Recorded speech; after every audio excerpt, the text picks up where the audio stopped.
Cuando llegaron los españoles al altiplano cundiboyacense en el siglo XVI, esta zona estaba habitada por los indígenas muiscas, un pueblo laborioso, organizado y en pleno vigor.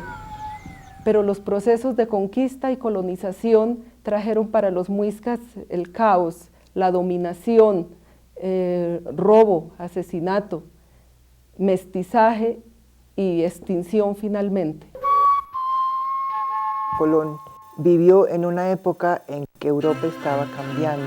Estuvo en el momento en que se expulsaba a los moros de España.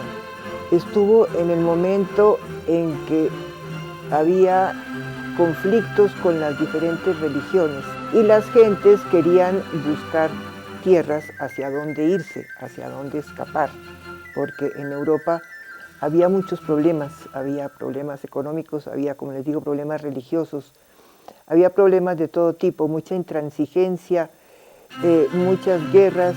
Además, en la época de Colón, había todas estas inquietudes del Renacimiento, de descubrir, de encontrar, de experimentar, de explorar en la ciencia, en el arte. Estaban saliendo los exploradores que habían estudiado las geografías y las teorías de los griegos sobre la redondez del mundo y sobre la posibilidad de que hubiera tierras en otros lados que no fuera en Europa, y se habían aventurado ya algunos a cruzar ese mar completamente desconocido, inmenso, y a ver qué había al otro lado, porque se decía que al otro lado había tierras y había metales, había libertad, había mejores condiciones de vida.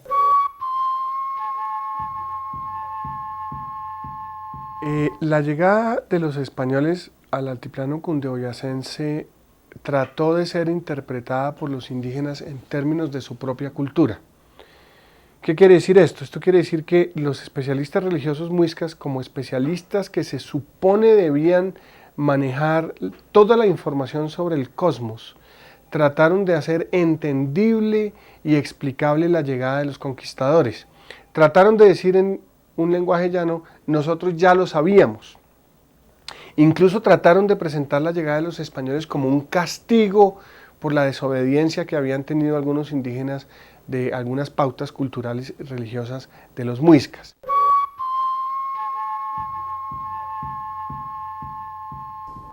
Colón era una persona que había leído mucho, un estudioso, un curioso, una persona que conocía lenguas, que había investigado con los estudiosos de la época, había leído a Marco Polo, había leído a los historiadores y geógrafos antiguos, había leído mucho la Biblia, se guiaba mucho por la Biblia. Si la Biblia medio sugería la posibilidad de que hubiera un paraíso terrenal en otra parte, entonces él decía, sí, es porque hay un paraíso, entonces yo he llegado al paraíso.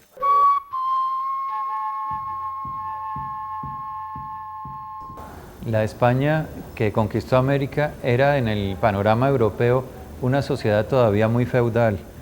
Ellos no estaban buscando comerciar como lo podían estar buscando los ingleses, o no estaban buscando tierras para colonizar donde el español se pusiera a cultivar, sino que estaban buscando realmente vasallos, gente que estuviera a su servicio. Cuando encuentran el territorio de los muiscas, descubren una sociedad compleja, organizada, dispuesta a trabajar, que produce agrícolamente no solamente cantidades aceptables para vivir, sino que produce excedentes. Los que se venían eran los que tenían problemas económicos. Se dice que los que vinieron aquí en gran parte fueron los bandidos que sacaron de las cárceles. Pues sí, había gente de esa, ¿no? Y luego simplemente aventureros, muchachos jóvenes que querían conocer, que eran interesados, gente curiosa, gente de mucho temperamento. Pues realmente era un riesgo esa gente, pero a pesar de todo estaban dispuestos a aventurar y conocer y posiblemente encontrar una vida mejor en otra parte. Cristóbal Colón era una persona con un carácter muy fuerte, y de no ser así no hubiera llegado hasta acá, se hubiera devuelto de la mitad del mar, porque con las tormentas y las tempestades y los accidentes, muchos de sus marinos quisieron o desertar o le insistían en que se devolviera. cuando llegó aquí y no encontró que esto era lo que él se había imaginado y lo que le habían contado, él tuvo sus dudas. Hay quienes dicen que él, en lo íntimo de su ser, contemplaba la posibilidad de que esto pudiera ser un mundo diferente, de que esto no era la China. Es posible que si Colón hubiera vivido un poco más, porque desafortunadamente se enfermó mucho, ya en su cuarto viaje, pues ya era una persona muy enferma, si él hubiera podido atravesar el istmo de Panamá, él hubiera tenido la salud de poderlo hacer, se habría dado cuenta de que esto realmente era otro continente. Desgraciadamente, él no fue el que constató esa posibilidad. Después de Colón ya perdieron el miedo y ya fueron llegando aquí poco a poco exploradores de muchas partes.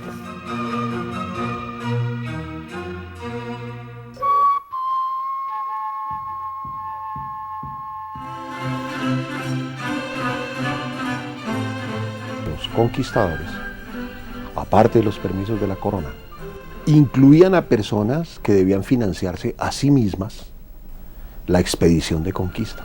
Ellos mismos debían adquirir sus propios caballos, sus armas. Era una empresa básicamente privada, que sería recompensada con la distribución, por una parte, de los tesoros que pudiesen hallar, luego de descontar lo que correspondía a la corona, y también con el sorprendente reparto de las tierras americanas. La corona reconocía a los conquistadores no solamente el título de conquistador de ciertas tierras, sino adicionalmente la administración y el poder sobre el ordenamiento de estas gentes que conquistaban. Esto ocurrió en la conquista del altiplano cundiboyacense. Despina nuestra pena. Cuando se narra la forma como llegaron los españoles a la sabana de Bogotá, generalmente se ha hecho mucho énfasis en lo que fue esa gran aventura de salir de Santa Marta, unos 800 españoles, y durante un año recorrer una selva tropical a la que no estaban acostumbrados, en medio de caimanes, de animales difíciles, dentro de un viaje para el que realmente no estaban preparados. Pero finalmente 180 de ellos llegaron a Bogotá.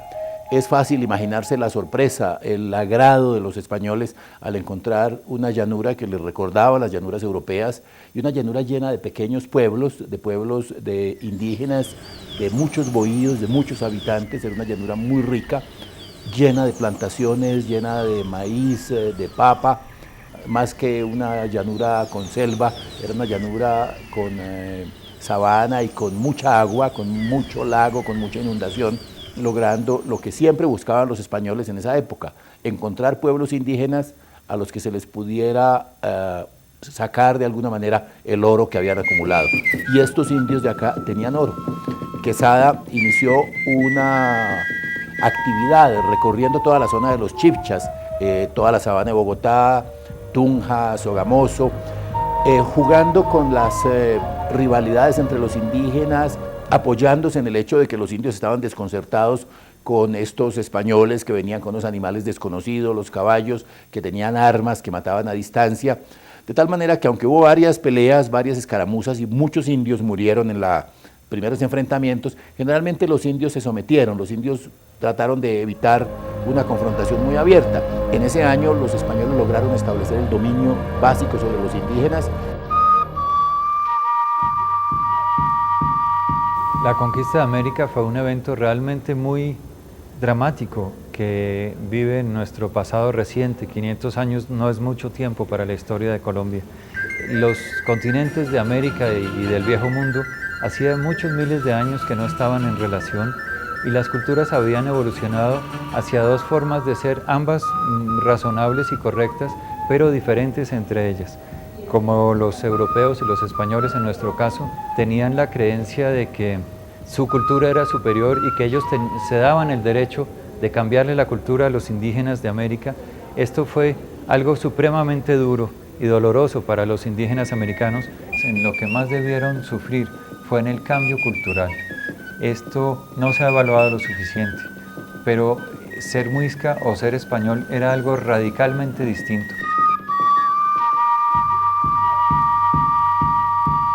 Hay que pensar lo grande que era toda esta América para que 80 o 100 españoles o 200 que anduvieran por un lado fueran a caer en el mismo sitio que otros. Belalcázar recorrió todo el sur de Colombia, fundó ciudades como Popayán y Cali y oyó hablar de un reino donde los indígenas tenían tanto oro que cubrían a su cacique con polvo de oro y lo metían en la laguna. Ese rumor atrajo a Belalcázar y ese mismo rumor del dorado atrajo a Federman. Todos los indios tenían alguna noción de que en alguna parte del interior del territorio colombiano había una población más avanzada o más rica que otras, y esa noción le llegó a los españoles. Entonces los tres tipos llegaron a Bogotá, se encontraron. Quesada había llegado primero, pero tampoco tenía claridad sobre sus derechos, y finalmente decidió transar con los otros, se pusieron de acuerdo, fundaron formalmente, legalmente, la ciudad de Santa Fe de Bogotá en agosto de 1538. Yo creo que sobre todo por insinuación de Belalcázar, que ya tenía bastante experiencia en esos rituales de fundación y que se daba cuenta de que era muy importante llegar a España diciendo es que fundamos una gran ciudad que tiene tantos indios, que tiene tantos encomenderos. Y entonces se repartieron entre todos los tres grupos, unos 500 o 600 españoles, la población indígena y un poco de las riquezas, aunque las grandes riquezas iniciales le tocaron realmente a los 170 o a los 180 conquistadores que habían venido con Quesada.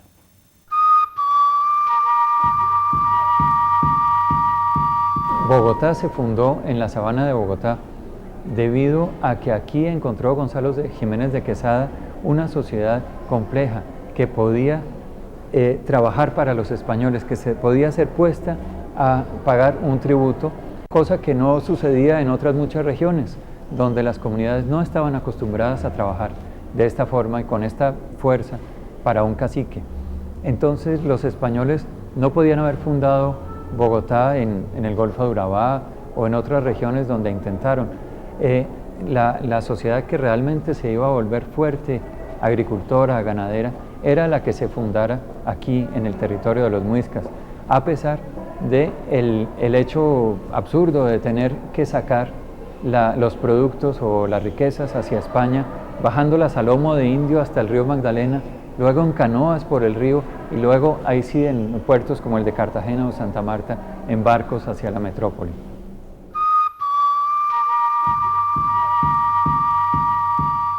La conquista, como todo el proceso que caracterizó la ocupación de América por parte de los españoles, pues tuvo los mismos rasgos de brutalidad, es decir, destrucción de la población indígena, destrucción de la cultura, destrucción de todas las formas de ser y de estar. Al momento de la llegada de los españoles hubo una confrontación militar. Los españoles, incluso antes de la confrontación, procedieron a incendiar pueblos, procedieron a cometer una serie de asesinatos, genocidios. Todo esto comenzó a generar un trauma desde el punto de vista demográfico, porque la población comenzó, digamos, a huir y a decaer. Pero no solamente la confrontación militar tuvo que ver en el llamado desastre demográfico, es decir, la conquista fue en esencia también un trauma de orden psicológico que alteró las estructuras afectivas de la población. Unas sociedades poligámicas que se regían por unos patrones muy particulares de cultura, de pronto fueron sometidas a normas monogámicas y a patrones propios de la familia europea. Esto hizo que la población tendiera a evitar los embarazos y que se incrementaran los abortos. Hubo otros aspectos también notables, como fue la destrucción de la economía. Las cosechas, como fueron incendiadas, fueron arrasadas. Incluso los mismos indios procedieron a destruir estas bases de alimentación para evitar que los españoles pudieran sobrevivir. Al desaparecer los depósitos y desaparecer, diríamos, toda la racionalidad de conservación de alimentos y de preservación de recursos para las épocas de crisis, y eso contribuyó a que se crearan hambrunas, a una carencia de alimentación, a unas condiciones laborales nuevas impuestas por los españoles. Se unió lo que conocemos como la conquista de los virus y de las enfermedades como la viruela, como el sarampión, como la gripe, como el tifo, que diezmó a la población indígena. El hecho de que los europeos, para desarrollar campañas a otros lugares fronterizos del área muisca, tomaban indígenas como cargueros, incluso como combatientes. Entonces la población indígena, además, que era sacada de tierras altas a tierras frías, en unas condiciones también de trabajo a las cuales no estaban acostumbrados. Todo este cuadro variado de fenómenos que surgieron con la relación entre españoles e indígenas hizo que la población decayera en los primeros años de la conquista, que deja a la población reducida a un 10%. Los cálculos de población indígena han variado, y han variado entre unos 800.000 habitantes y unos 3 a 4 millones de indígenas en el altiplano. Es decir, que la conquista fue un impacto muy grande desde el punto de vista humano, y la población indígena prácticamente desapareció.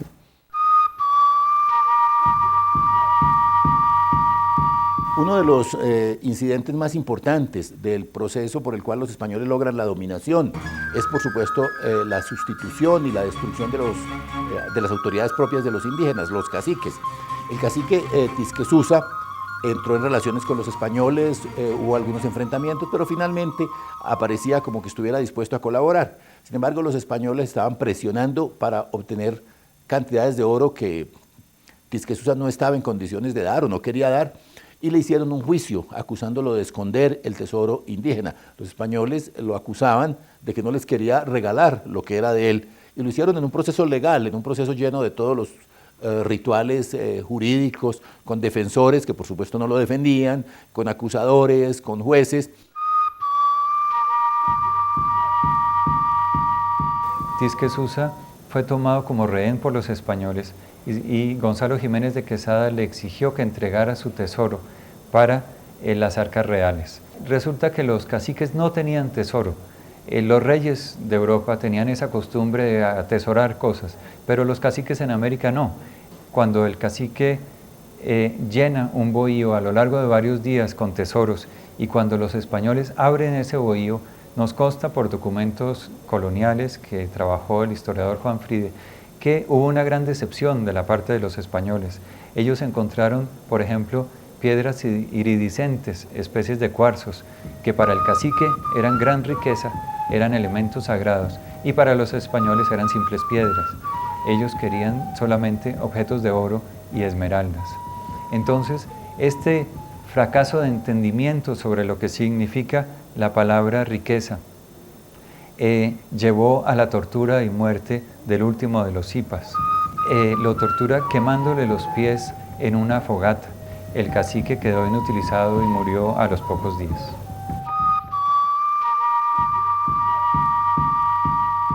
Teniendo en cuenta el profundo simbolismo que existe detrás de los metales para el indígena, pues se puede entender el choque de mentalidades que se dio en el momento de la conquista, cuando los españoles buscaban el oro por su valor material, porque para el indígena el metal solo no tenía un valor.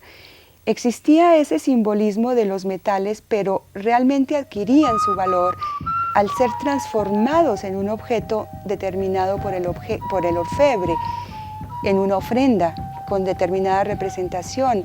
Era este simbolismo lo que primaba. Por eso era tan importante mezclarle el cobre al oro en el caso de los muiscas. Y en cambio el español realmente protestaban permanentemente cuando encontraban estas piezas que tenían tanta proporción de cobre. Ellos decían cómo los indígenas humillan el oro de esta manera al mezclarles cobre. Incluso decían que los indígenas les mezclaban cobre para engañar, algo que estaba totalmente lejano de la mentalidad indígena, porque si le mezclaban cobre no era para rebajarlo, sino para mezclarle las propiedades simbólicas del cobre al oro, porque había que mezclar las propiedades masculinas y femeninas de los dos metales para que adquirieran su valor simbólico en un contexto ritual.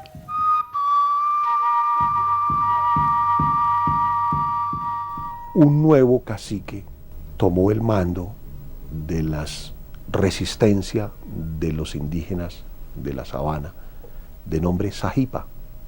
Este personaje se refugió en las montañas que rodean la sabana de Bogotá, desde donde empezó a hostigar las huestes españolas. Y Gonzalo Jiménez de Quesada, en cambio, mandaba emisarios indígenas ya sometidos, tratando de convencer a Sahipa, hasta que finalmente Sahipa efectivamente bajó. Y Gonzalo Jiménez de Quesada, dicen los relatos, trató de convencerle por las buenas. Sahipa pidió un acompañamiento para una batalla que Sahipa debía realizar. Gonzalo Jiménez de Quesada envió a algunos de los soldados, y él mismo fue a caballo a una batalla que realizaron, una guasabara que realizaron con los panches. Lo cierto es que Gonzalo Jiménez de Quesada lo que pretendía era que Sahipa entregara un supuesto tesoro, el dorado. Sahipa fue encarcelado, luego fue atormentado y finalmente murió.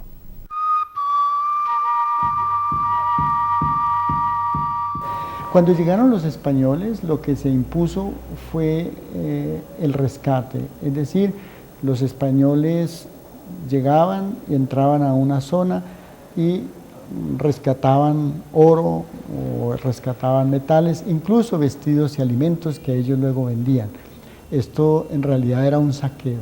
Pero el rescate adquiere una dimensión un poco después, cuando los españoles se quedan en el territorio. Al quedarse en el territorio, imponen la obligación de entregar a los indígenas oro.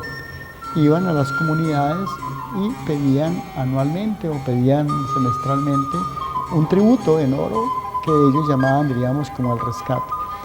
Esta institución del rescate no ha sido muy bien estudiada en la historia de Colombia, y aún pienso que en la historia de América, porque se confunde el rescate con el repartimiento. Y el repartimiento es una institución que surge un poco después, digamos, es en el momento en que los españoles se establecen en un territorio, reparten a los indígenas, y los indígenas tienen que pagar un tributo. Poco después, esta institución del repartimiento se convierte, diríamos, en lo que se conoce como la encomienda, que regula las relaciones y el control de los indígenas. Dentro del repartimiento, la relación es más económica, llamémoslo así, que dentro de la encomienda, donde prevalecen también las relaciones culturales, en el sentido en que el encomendero tiene ya unas obligaciones de evangelización y de control de la civilidad, si usted quiere llamar así, es decir, de que se adoptaran las instituciones españolas. A cambio de eso, pues recibe un tributo del cual la corona usufructúa una parte.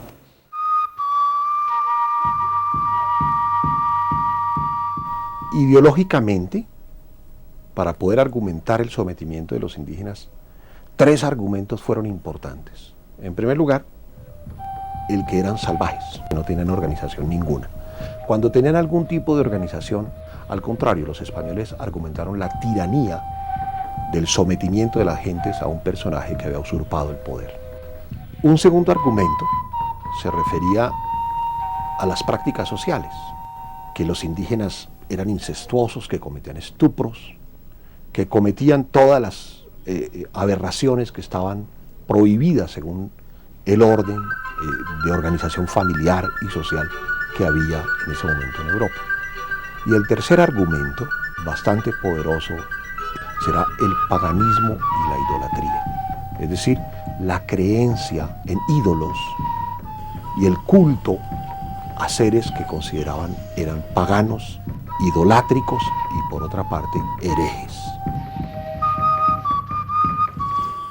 La idolatría fue extendida durante todo el tiempo de la temprana colonia y el siglo XVII, como argumento que enfrentaría a las tradiciones culturales de las gentes que se consideraba efectivamente eran primitivas y salvajes.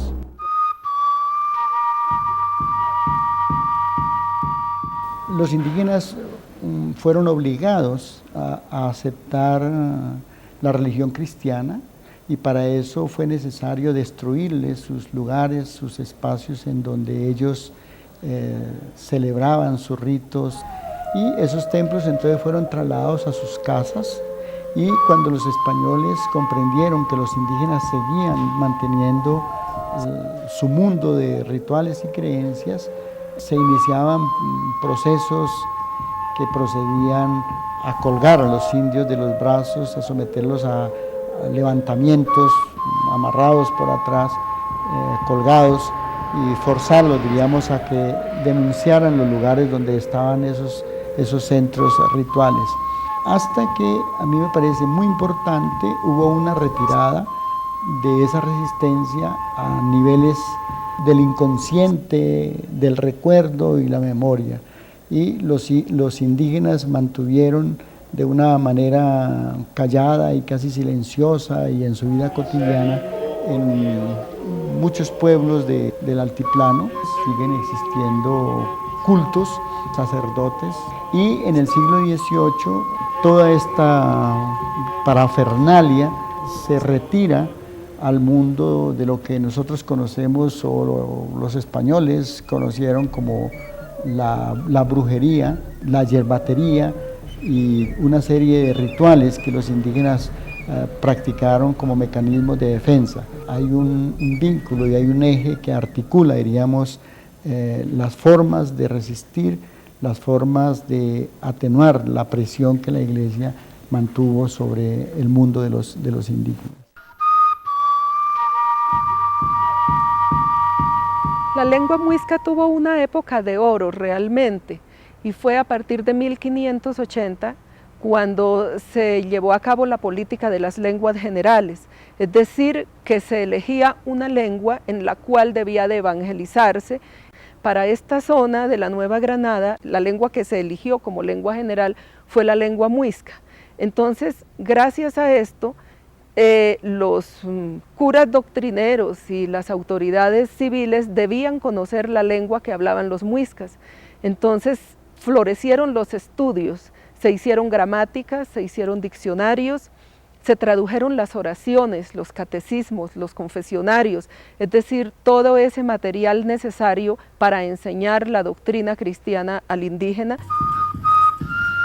Los curas doctrineros que hicieron estos estudios sobre la lengua muisca realmente pretendían era un fin práctico y utilitario, era conocer la lengua para evangelizar, para poder entregar el mensaje de la religión católica con mucha mayor eficacia, hacerse entender y entender a los indígenas para dominarlos. Paradójicamente se estudió la lengua muisca no para exaltar la cultura del indígena y su lengua, sino para dominarlos y para acabar con esa cultura. Los confesionarios, por ejemplo, que elaboraron los misioneros con el fin de, digamos, adivinarle los pecados a los indígenas. Entonces eran una serie de preguntas acerca de cada mandamiento, sobre lo que consideraban los curas doctrineros que era pecado y que veían como práctica en la cultura indígena. Entonces, a través de esas preguntas conocemos algunas particularidades de la cultura. Preguntan: cuando parís, mandáis que lleven vuestros hijos a lavarlos como hacían vuestros pasados. Eso nos muestra dos cosas: que los indígenas tenían como costumbre, iban a parir sus hijos a los ríos, a las lagunas, inmediatamente bañaban a los niños y ellas se bañaban. Esto lo consideraban pecaminoso los españoles, porque consideraban que era atentar contra la vida del niño. Le preguntan: ¿habéis apretado las manos o pisado los pies de alguna mujer o habéisle tocado la barba? Que nos muestra alguna práctica, algunas caricias que acostumbraban los indígenas muiscas entre sí y que a ojos de los misioneros pues era muy pecaminoso y atentaba contra el sexto mandamiento. Eran como un devocionario, como un libro que el misionero llevaba en el bolsillo, que él debía de utilizar en su conversación con el indígena, con el pecador. Entonces ahí tenía a la mano las formas gramaticales que debía usar para que el indígena lo entendiera, cómo debía investigar por lo que ellos consideraban pecado. Entonces eran unos manuales pequeños, ágiles, para llevarlos a terreno.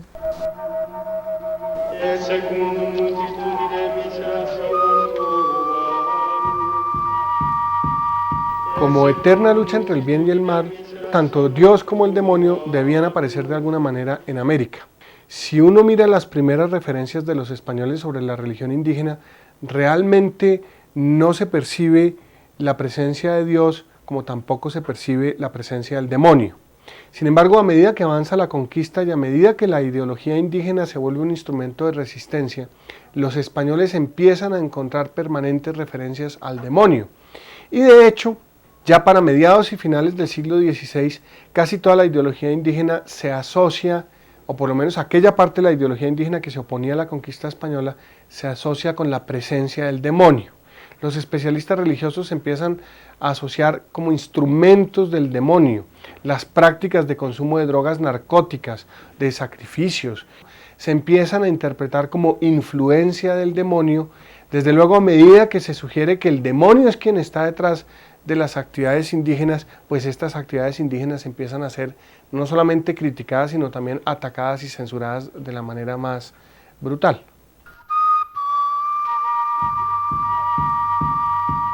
Casi todos los conquistadores fueron enjuiciados a través de una institución que se llamaban los juicios de residencia y fueron encontrados culpables por haber cometido crímenes. Se conoce que en 1541 los caciques muiscas fueron convocados un día de mercado a la plaza de Tunja porque los españoles tenían el rumor de que iba a haber una insurrección y allí fueron degollados. Este aspecto también es muy importante por las implicaciones que eso tiene en la destrucción de los aparatos de administración de la cultura indígena. Las formas, digamos, como los indígenas fueron exterminados, constituyen prácticamente un capítulo que los europeos lo llamaron la leyenda negra y que a ellos no les gusta, pero desafortunadamente toda relación colonial es así. El colonialismo se ha impuesto a base de fuerza y a base de brutalidad y pues, ¿qué vamos a hacer si ocurrió así?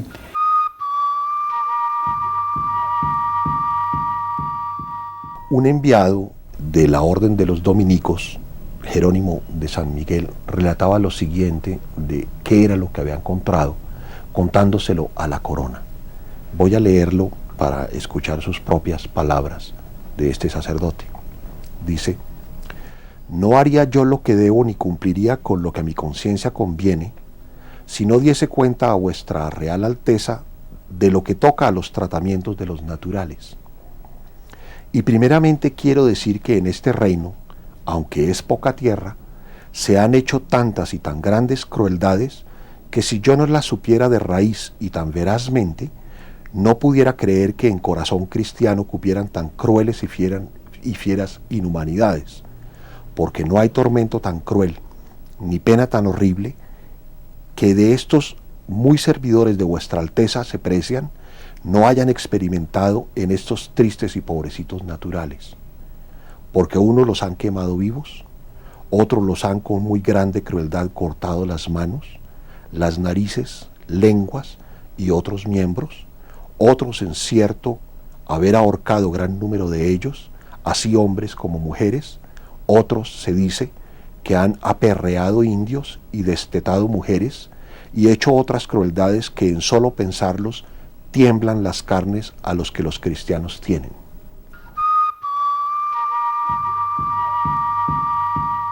Los indígenas se vieron, al mismo tiempo que eran esenciales, se veían relegados a la parte más baja de la sociedad. Curiosamente, los mestizos pudieron ir ganando el estatuto de no indígenas, por lo tanto, de no tributarios. Esto hizo que la población nativa buscó mestizarse de alguna forma bastante rápido. De ahí que nuestra sociedad no conservó grandes comunidades indígenas, sino que nos convertimos en un país mestizo muy rápidamente. En cuestión de 200, 250 años, ya Colombia se había convertido en el país mestizo que somos hoy, con raíces europeas y raíces indígenas.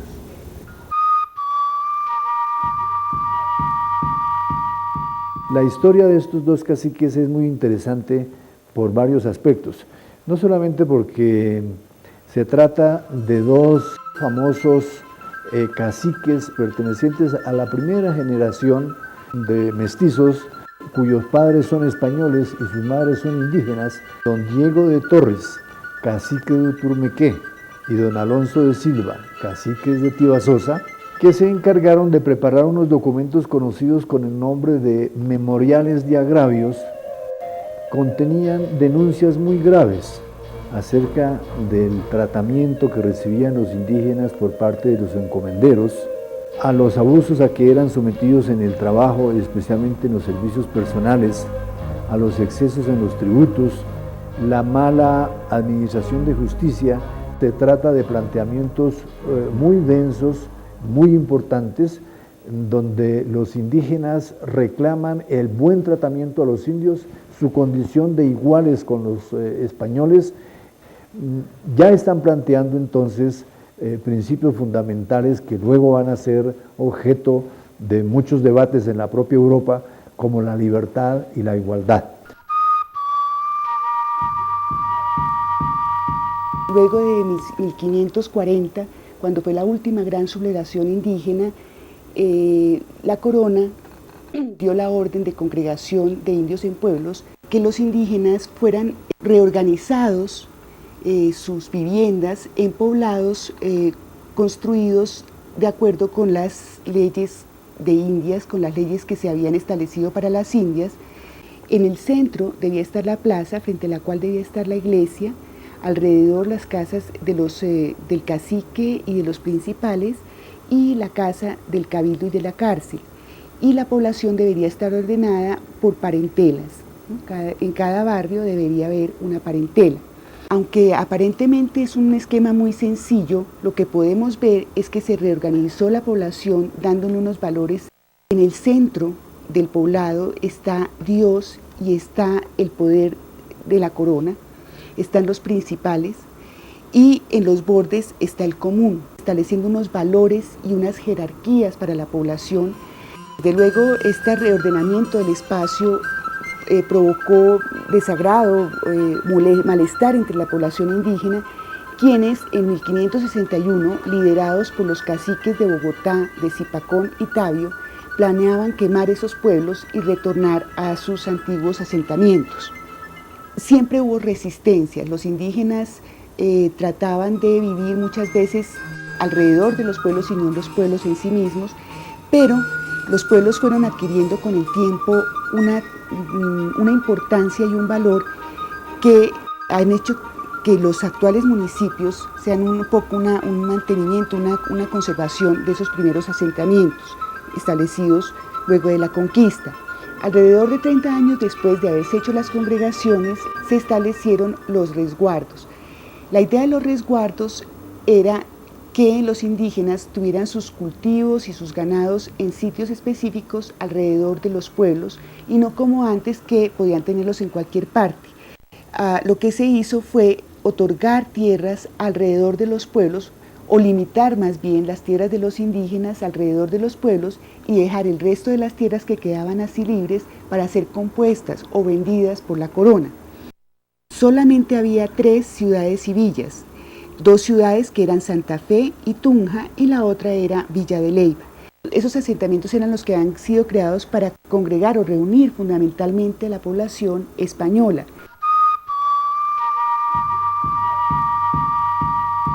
La lengua muisca es una lengua muerta.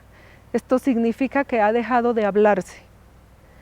Pero ¿por qué se cataloga hoy en día la lengua muisca como muerta? En primer lugar, pues la política de colonización tuvo mucho que ver en la disminución y en la pérdida de las lenguas indígenas de América. Por aculturación, recordemos que en esta parte del altiplano cundiboyacense, en Santa Fe, tuvo su sede el virreinato.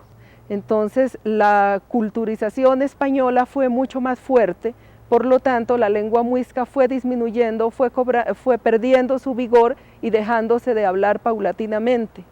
También por el trato que se le dio a los indígenas muiscas, a los hablantes, se les separó de sus hogares, se les dispersó, fueron enviados a otras zonas. Esto influía muchísimo en que la lengua fuera extinguiéndose, se iba dejando de hablar muy rápidamente, y también pues por la muerte física de sus hablantes. Muchísimos indígenas murieron bajo los procesos de conquista y colonización, y así pues con un número muy reducido de hablantes más fácilmente se fue extinguiendo la lengua. Finalmente en 1770 Carlos III por cédula real prohibió que se hablaran las lenguas indígenas de América.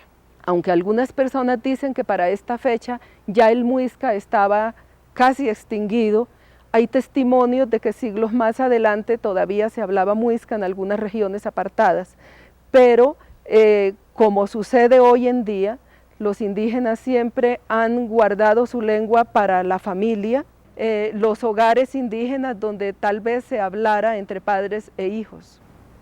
Los únicos textos que conocemos hoy en día en lengua muisca son las oraciones, el Padre Nuestro, la Ave María, el Yo Pecador, en fin, toda esta literatura religiosa. Desafortunadamente, para conocer la lengua que hablaron nuestros antepasados, tenemos que aprenderla a través de estas oraciones y no de textos auténticos de la cultura muisca. No se conserva ningún mito, ninguna leyenda, ninguna parte de esa riquísima tradición oral que poseían los muiscas, no se conserva en la lengua indígena.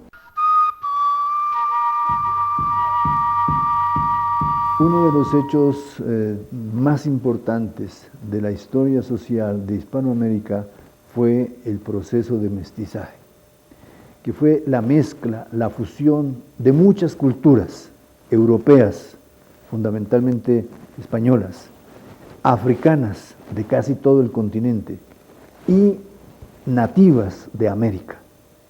Estos tres grupos van a entrar en una gran relación, en un intercambio, y se va a producir lo que algunos historiadores llaman el nacimiento doloroso del pueblo latinoamericano, que tiene herencias biológicas y culturales procedentes de esos tres grandes grupos.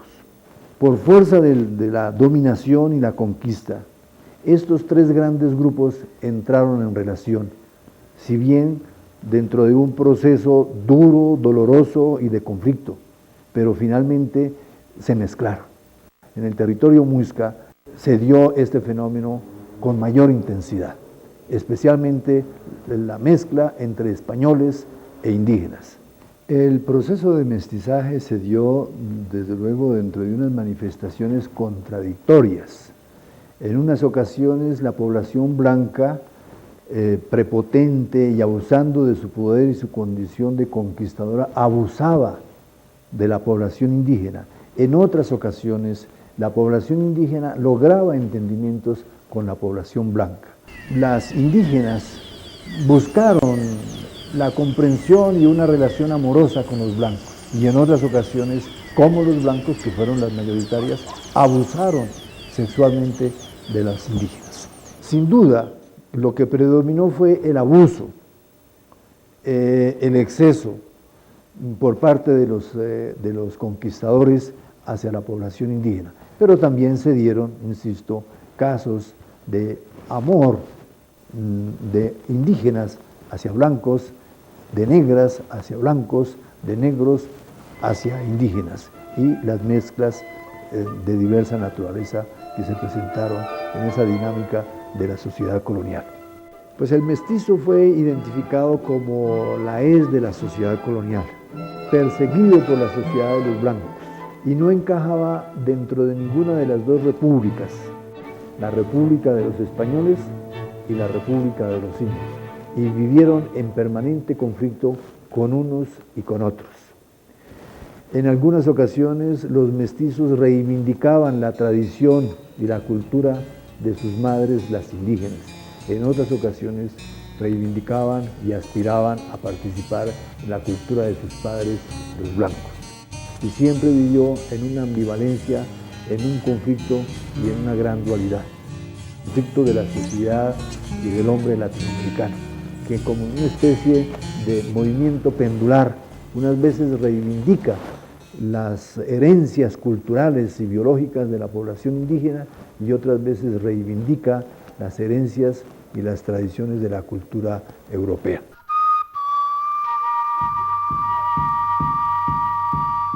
El padre Simón, que es uno de los cronistas más famosos que tiene España para esto de la conquista aquí en América, fue un sacerdote franciscano que trabajó aquí en Monguilla, en Tunja.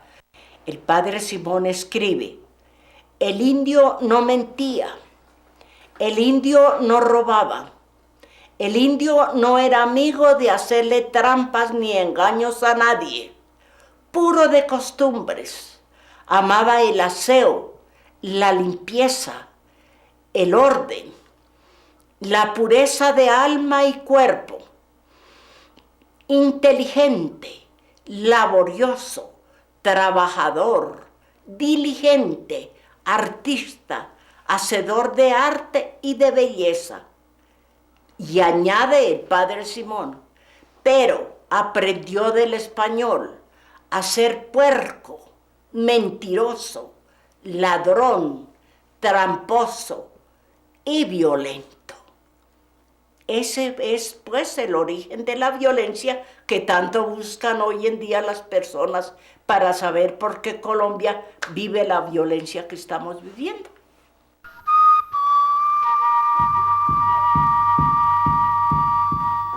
El proceso de mestizaje significó las herencias culturales de unos.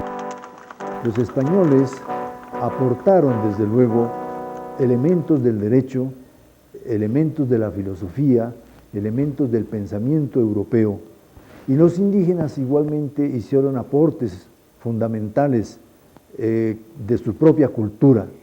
Se trató pues de un intenso intercambio de valores, de ideas, de bienes, de costumbres, de tradiciones, en todos los aspectos y todas las manifestaciones de la cultura.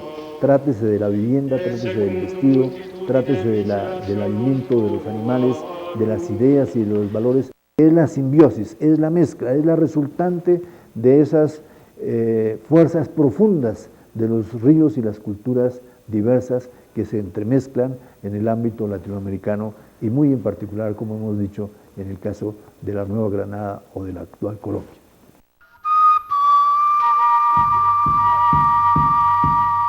Todo esto nos enseña de que la personalidad de la población que heredó, diríamos, todas estas formas brutales de relacionarse, los señores o las gentes que dominaron y entraron a mandar en los nuevos territorios y las gentes que se constituyeron en trabajadores, de toda esa relación quedó un espíritu traumático, digamos, una sensación de soledad y una sensación de nostalgia y de esperanza de poder reconstruir en el futuro un mundo por lo menos más equilibrado, más justo, y un mundo que haga justicia, diríamos, a todo el dolor y a toda la tragedia que estas sociedades han padecido y aún seguimos padeciendo. Esa es la razón por la cual nosotros somos distintos a los europeos. Nosotros tenemos un sentido más lírico de la vida, más sentimental, más doloroso, pero en el fondo y en el inconsciente lo que llevamos es todo ese mundo de tragedia, de traumas, de violaciones, de torturas, de matanzas de que nuestros antepasados fueron hechos. Nuestra historia está escrita a base de sangre. Hay cosas positivas y hay cosas muy importantes que nos han quedado, diríamos, de este mundo, pero pienso que el dolor y la tragedia ha sido mucho más grande en la constitución, diríamos, de nuestro espíritu y de nuestro modo de ser y de estar en este mundo. Bueno, cuando se trata del tema de la conquista, se tiende a polarizar la opinión en dos versiones o dos vertientes. Una, la que se ha conocido popularmente como la leyenda negra, y la otra la leyenda rosa o blanca. La primera pues habla de la leyenda negra, de todos los desastres que ocurrieron aquí, tanto a nivel de exterminio de las poblaciones como de terminación de las culturas aborígenes, y la otra pues habla de la llegada de una civilización verdadera con el cristianismo, con el castellano y con unas costumbres nuevas, en oposición a lo que se considera que sería una cultura atrasada, pues la cultura americana. Sin entrar a polemizar sobre el asunto, uno puede tratar de darle al público una visión como más aproximada de lo que ocurrió aquí en la conquista, si transpone los hechos de esa época a la actualidad. Entonces, tomando algunos hechos concretos que se conocen, imaginémonos una situación que ocurriera hoy en día. Supongamos que aquí llega un pueblo extranjero, invade esto, y de cada 10 personas que había, o sea, si usted es una familia que consta de su esposa y sus 5 hijos, y de golpe pues viven sus padres, ahí vamos en 7, y los padres de su esposa y algún tío, resulta que quedó usted solo. Los otros 9 murieron. ¿Por qué? Porque los mataron o porque los dedicaron a trabajos forzados que simplemente no resistieron físicamente. Pongamos además el caso de que por el hecho de que usted habla español, le dicen que usted es inferior y que por lo tanto el invasor es el que manda, y que usted es bruto y que usted realmente pues sométase simplemente. Pongamos además en el caso de que el producido de su trabajo, usted tiene que entregarle aproximadamente el 80% al pueblo que lo conquista. Entonces ya usted, si se gana el salario mínimo, se queda tal vez con unos 40.000 pesos para vivir el mes. Pongamos además que todas las costumbres que conformaban su forma de ser, que usted acostumbraba a celebrar las fiestas de una forma, que acostumbraba a hacer todos los actos de su vida de una determinada manera, ahora le dicen que no los puede hacer, que así no es, que todo lo que viene haciendo está mal. Entonces imagínese usted y otras tantas personas, los sobrevivientes de esas masacres, el 10% que se salvó, desprovistos de toda esa serie de elementos, imagínese, eso fue lo que quedó después.